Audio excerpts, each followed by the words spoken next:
If you're a student living away from home, what should you be doing to prevent the spread of coronavirus?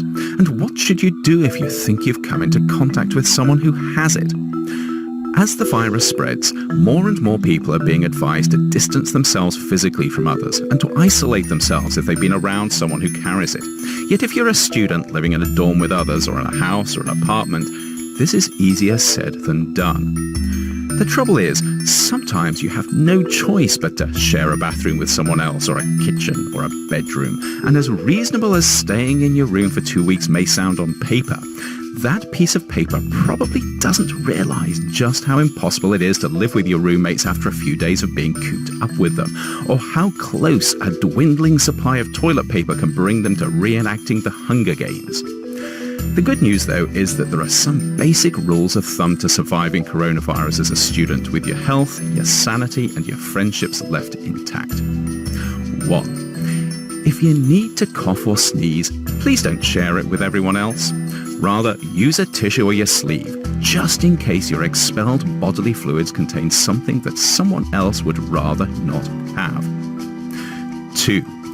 Wash your hands with soap as often as possible. And yes, I know that it's a pain and you've never seen the need to do this in the past, but trust me on this. And as for how long to wash, the chorus of Lizzo's Truth Hurts is about right at 20 seconds. I'm just saying.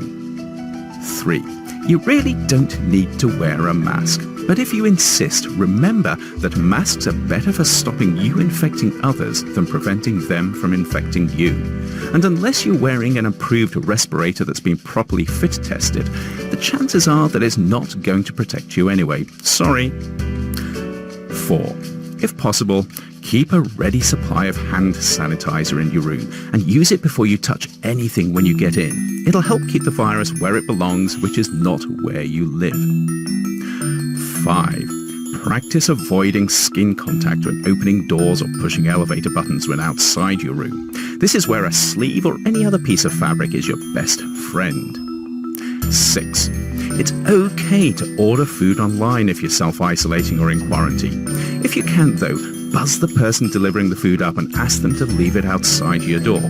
Or if you're in a dorm, ask a friend to pick it up from the delivery person and leave it by your door. 7. Regularly disinfect surfaces that may have become contaminated, but make sure you use EPA-approved wipes and sprays that are good for tackling coronavirus. Clorox wipes are a pretty safe bet here. And 8.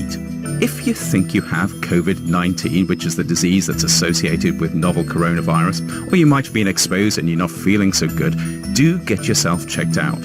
But please call ahead before your visit to your healthcare provider so you're not hanging around and potentially infecting others. And only think about going to the emergency room if you're really sick with a fever, a cough, and trouble breathing.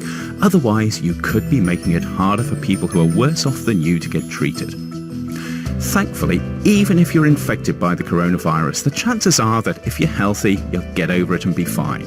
But some people won't.